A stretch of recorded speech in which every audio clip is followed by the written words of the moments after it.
Hey kids, welcome back. I am Pastor Lisa. Welcome to River Kids. Today is a little sad for me. This is the last week in our series Board Games, but we have something special coming up for Christmas. So make sure you join us next week as we start our Christmas series. It's going to be a surprise, but you're going to love it. So I want to encourage you guys. We're going to sing Glorious Day. You know what? Maybe you're in your bedroom. I want to see you running around your bedroom worshiping the Lord.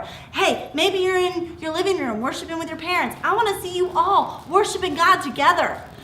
Let's find a way to just celebrate God in our dance moves and in our moments.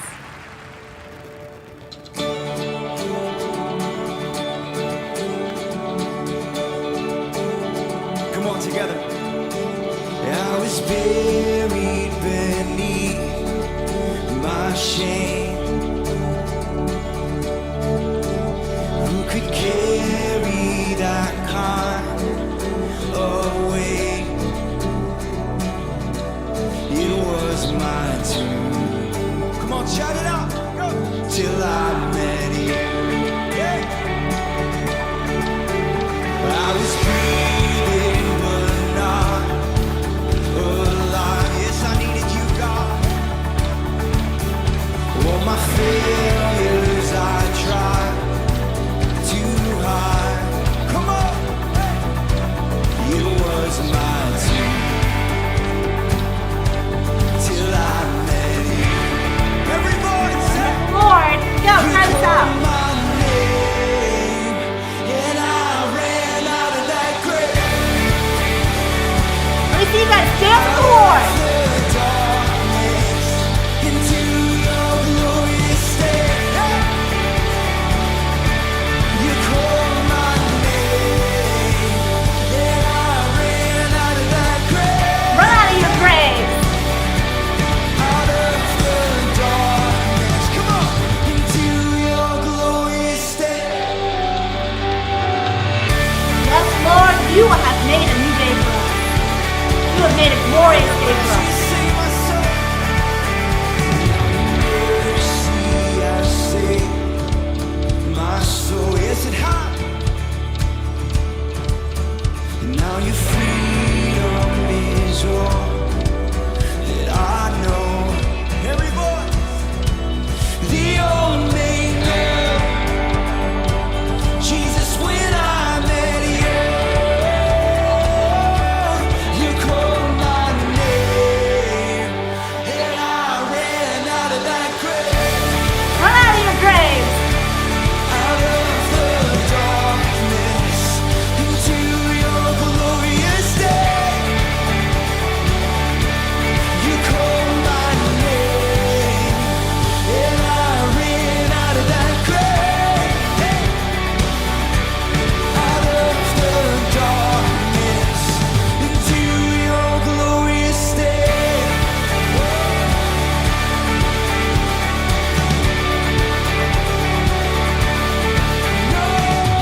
I need a rescue. My sin was heavy, but chains break at the weight of your glory. I need a shelter.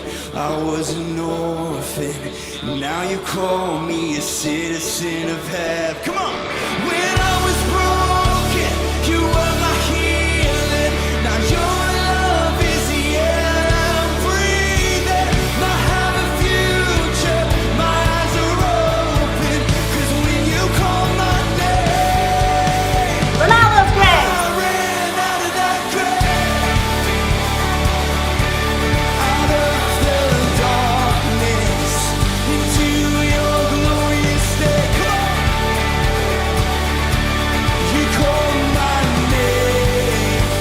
Oh, I ran out of that grave, out of the darkness, into your glorious day.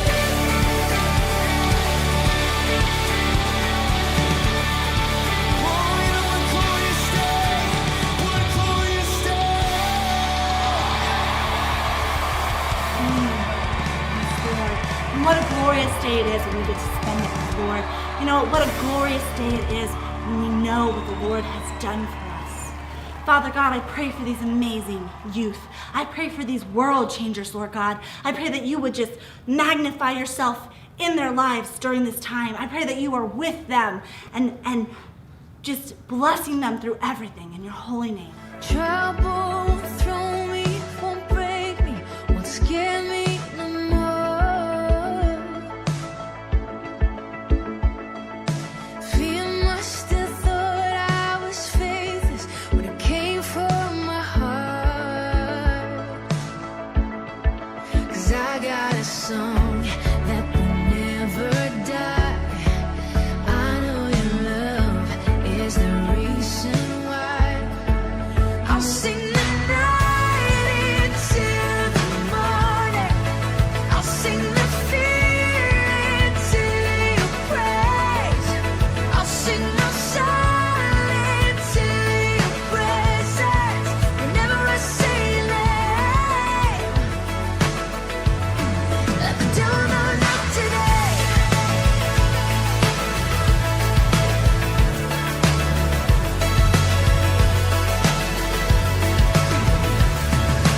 Tell me, did the enemy panic as you took up that cross?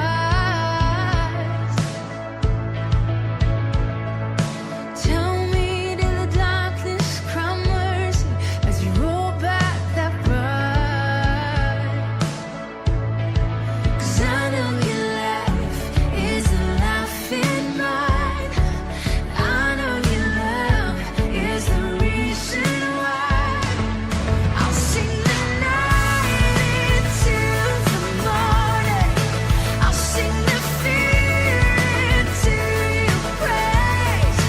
I'll sing my soul into your presence. Whenever I say your name, let the devil know not today. Whenever I say your name, Jesus, let the devil know not today. Not now, not ever again.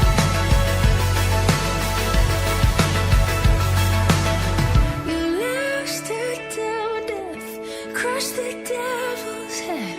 Fear is just a lie, running out of breath. The fire beneath your feet, I'm standing on Jesus' name. So let the devil know not today. Let the devil know not today. No, no, no, no, not ever again. Jesus, let the devil know not today. Not today, not today. I'll sing the night into the morning. I'll sing the fear into your praise. I'll sing my soul into your presence. Whenever I say your name, Jesus, let the devil know not today. Let the devil know not today. No, no, not now, not ever again. Let the devil know not today. Let the devil know not today. Let the devil know not today.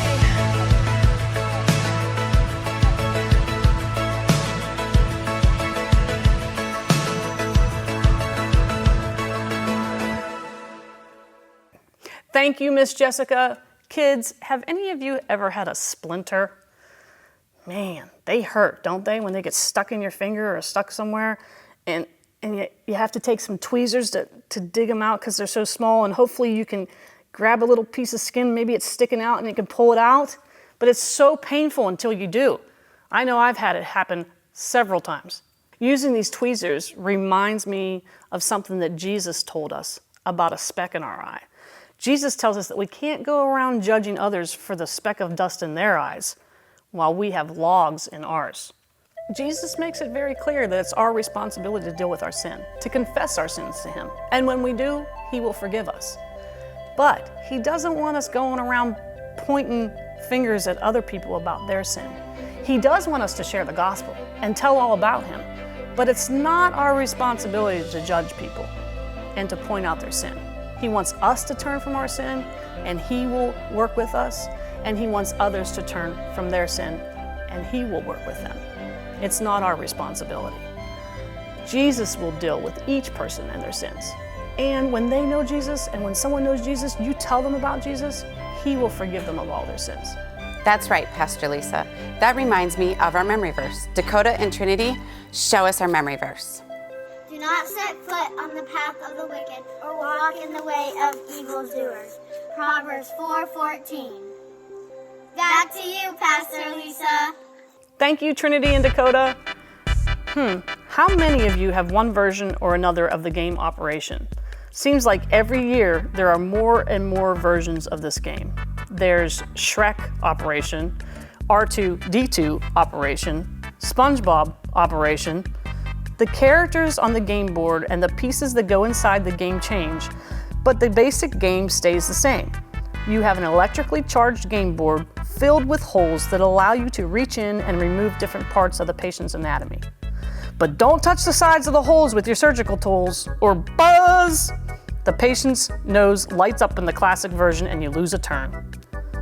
Operation's one of those games that everyone, no matter how old, still loves to play. Some people may find it a bit stressful, but it's all good fun and it's usually a lot of laughs. Kids, what isn't so funny is when we start picking on people in the same kind of way, and we start judging people, kind of like the game of Operation. But it's a lot more serious than just a red-nosed pretend patient buzzer going off.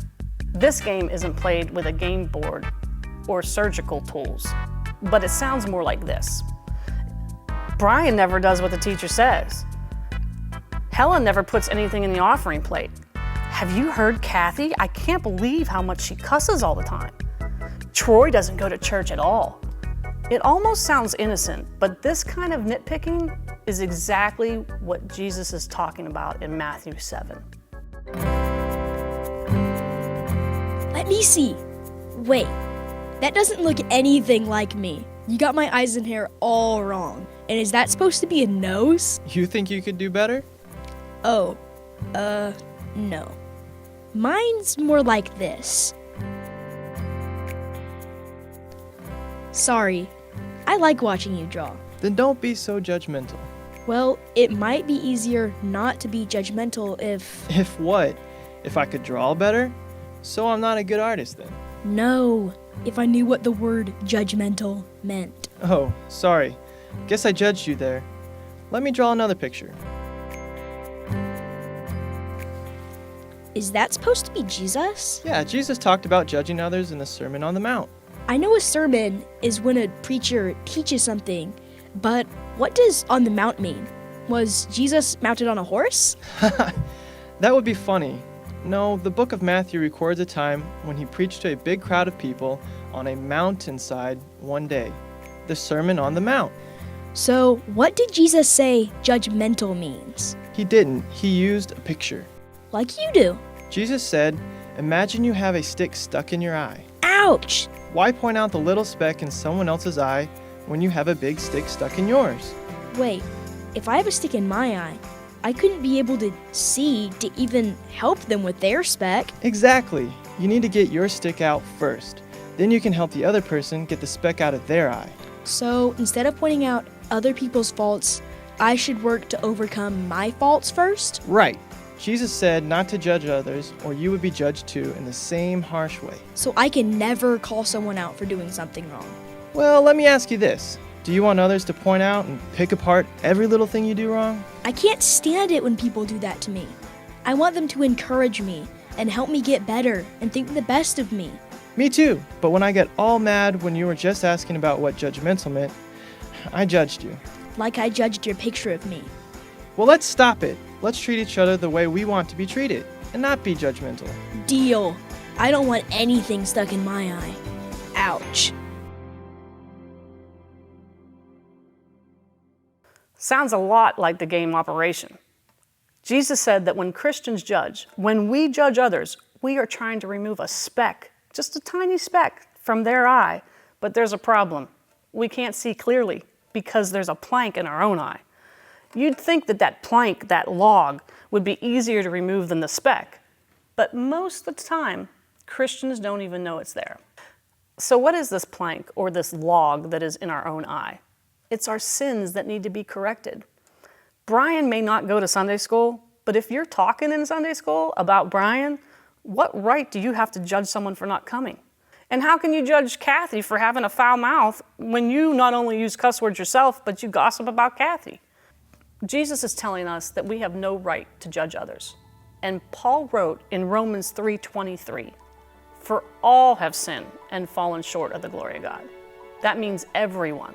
Kids, we are all sinners, and we are just as dependent on God's forgiveness as anyone else is. Anyone, even those that don't know Jesus yet. But our sins are no bigger than anyone else's. One sin isn't bigger than another. Sin is sin.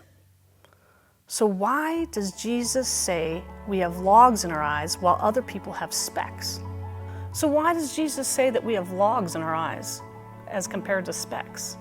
Because us as Christians, we already know Jesus. We already understand his forgiveness. So the spot in our eye is magnified, made bigger, because we already know all about Jesus and his forgiveness. Because we are forgiven, God expects more from us.